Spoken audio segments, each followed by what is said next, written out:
வேகமாக மாறிவரும் டிஜிட்டல் உலகில் ஊடகங்களும் தகவல்களும் பெரும்பாலும் சமரசம் செய்யப்பட்டுள்ளன.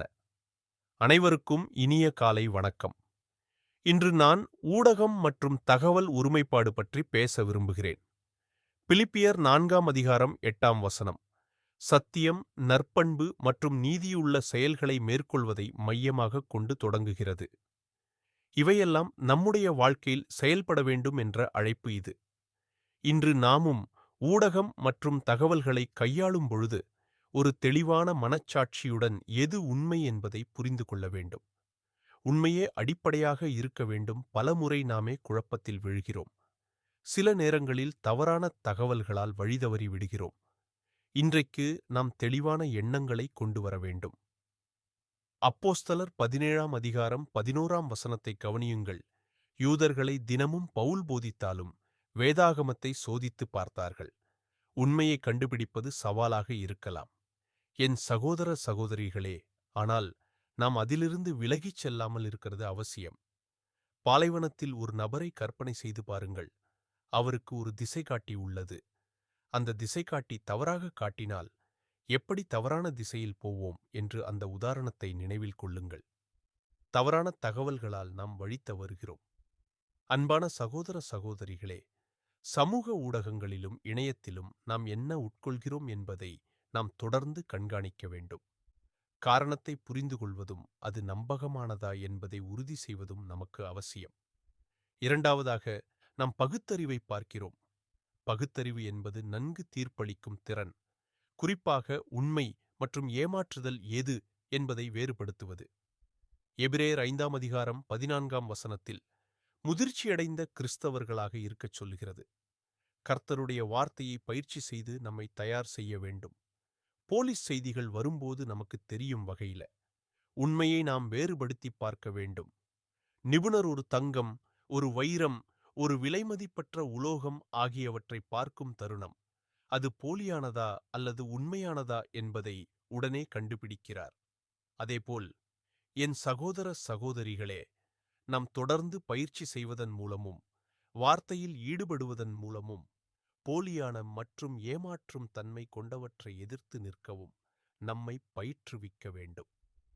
பிலிப்பியர் 4ஆம் அதிகாரம் 8ஆம் வசனத்தில் வேதகமம் மீண்டும் கூறுகிறது, நம் எண்ணங்களை விசாரணை செய்யும் பண்புகளை வளர்க்க வேண்டும்.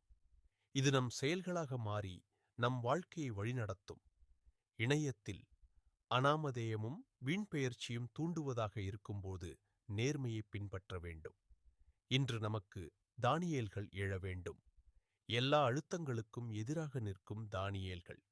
தானியேல் 4ஆம் வசனத்தின் 6ஆம் அதிகாரத்தில் கொடுக்கப்பட்டுள்ளபடி அவர் நேர்மையை நிலைநிறுத்துவதற்கு மட்டுமல்ல, அது சமூகத்தையும் தலைவர்களையும் பாதித்தது. என் சகோதர சகோதரிகளே, ஊடக உள்ளடக்கத்தை பகிர்ந்து கொள்ளும்போது அது சரியான கொள்கைகளில் உள்ளதா என்பதை சிந்தித்து சீரமைப்போம். மேம்படுத்தும் உள்ளடக்கத்தையும் உரையாடலையும் பகிர்ந்து கொள்வதில் நம்மை அர்ப்பணிப்போம். நான்காவதாக, தூய்மையான மற்றும் போற்றத்தக்கதை போற்றுங்கள். வீழ்ந்த உயிரினங்களாக நாம் நமது எண்ணங்களில் தூய்மையை தழுவிக்கொள்ள அழைக்கப்படுகிறோம். இல்லையெனில் நாம் ஒழுக்க வீழ்ச்சிக்குச் செல்வோம். நமது உள்ளடக்கத்தில், ஊடகங்களில் நாம் பகிர்ந்து கொள்வதில், ஒருவருக்கொருவர் பகிர்ந்து கொள்வதில் நம்மில் ஒரு தூய்மையான மற்றும் போற்றத்தக்க அம்சம் இருக்கும்போது ஊடகங்களில் நேர்மறையான உள்ளடக்கம் வெளிப்படும் வகையில் நாம் தூய்மையை தழுவ வேண்டும். இன்றைய உலகில் அதிகப்படியான எதிர்மறை ஊடக செல்வாக்கிற்கு எதிராக நேர்மறையான உள்ளடக்கமும் பைபிள் கொள்கைகளும் அவசியம். தூய்மையை ஊக்குவிக்கும் ஊடகங்களை வேண்டுமென்றே தேர்வு செய்யவும். பைபிள் நேர்மறையான மதிப்புகளை ஊக்குவிக்கும் மற்றும் சமூகத்தை ஒன்றிணைக்கும் உள்ளடக்கத்தை பகிர்ந்து கொள்ளுங்கள் மற்றும் உருவாக்குங்கள். என் சகோதர சகோதரிகளே, நாம் அதை செய்யும்போது மத்தேயு 5ஆம் அதிகாரம் 14 மற்றும் 16ஆம் வசனங்களில் குறிப்பிடப்பட்டுள்ளபடி நாம் உலகின் உப்பாகவும் ஒளியாகவும் மாறுகிறோம்.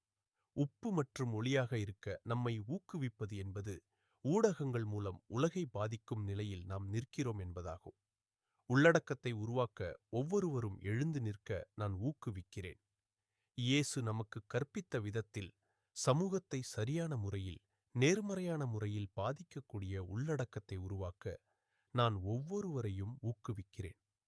இந்த உண்மைக்கு, யதார்த்தத்திற்கு நம் மனதை அர்ப்பணிப்பதன் மூலம், சரியான நேரத்திலும் இடத்திலும் அதை பகுத்தறிந்து பயன்படுத்த விரும்புவதன் மூலம், உள்ளடக்கத்தை பெறும் ஒவ்வொருவரும், டிஜிட்டல் உள்ளடக்கத்தை பார்ப்பவர்களும் என்ன செய்ய வேண்டும் என்பதை அறிந்திருப்பதை உறுதி செய்கிறோம். திருச்சபைக்கு இன்று அழைப்பு விடுக்கப்பட்டுள்ளதாவது, ஊடக நிலப்பரப்பில் உப்பு மற்றும் ஒளியாக இருக்க வேண்டும்.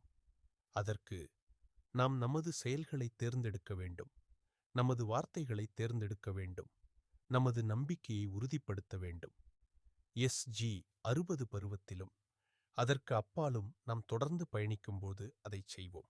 ஜெபிப்போம். பிதாவே, எங்கள் மனதை நாங்கள் அர்ப்பணிக்கிறோம்.